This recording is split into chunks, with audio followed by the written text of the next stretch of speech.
কোনো রেকর্ড বইয়ে নাম তুলতে নয়, উদ্দেশ্য নয় সামাজিক যোগাযোগ মাধ্যমে ভাইরাল হওয়া। ঢাকা থেকে সাইকেলে করে 200 কিলোমিটার পথ পাড়ি দেওয়ার এই গল্পটা এক অসহায় বাবা। ছেলেকে মানুষের মতো মানুষ করতে রিক্সা চালক মোহাম্মদ রাজুর এত পরিশ্রম। ছেলের একটি সাইকেলের ভীষণ দরকার, রক্ত ঘাম করা পয়সায় সেই সাইকেলটিও কিনেছেন বাবা। তবে ঢাকা থেকে পরিবহন করে নিয়েছেন শেষ ভরসা। ছেলে রিজওয়ানের জন্য কেনা সাইকেল সমেত বাসে করে আসার জন্য 3000 টাকার প্রয়োজন ছিল রাজু। তবে পকেটে সাকুল্যে 2500 টাকা। আপাত দৃষ্টিতে মনে হতে পারে 500 টাকা আর এমন, তবে ওই 2500 এর মধ্যেই যে পরিবারের ঈদের খরচের সমীকরণ মেলাতে হতো রাজু।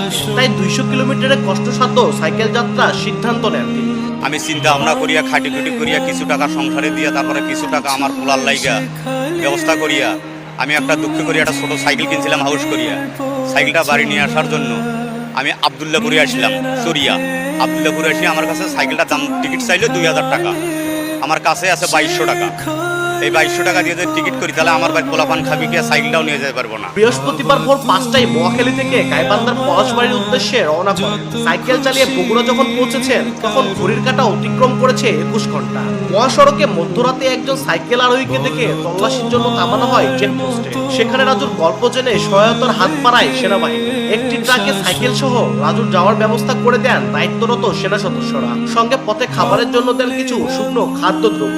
আস্তে আস্তে আস্তে আস্তে এই যে আজকে বগুড়া স্ট্যান্ডে আসিয়া দম নিয়ে একটা রুটি গোলা খায়া আমি আবার রওনা দিলাম সাইকেল নিয়ে বাসামুখে। সেনাবাহিনী এখানে আমার অনেক কাজ জানার জন্য অনেকে কিছু খাওয়া খাদ্য হবে যে এলে অনেকে পুলিশ করতেছে আমাকে খাওয়ানোর জন্য বা খাওয়াইতেছে। শত শত নেতিবাচক শিরোনামের ভিড়ে আশার আলো দেখায় রাজুদের।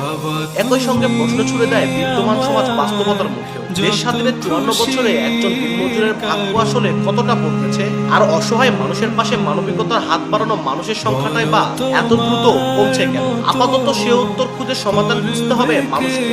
ভালো থাকুক সব রিজওয়ানদের বাবা, ভালো থাকুক সব রাজুরা। আব্দুল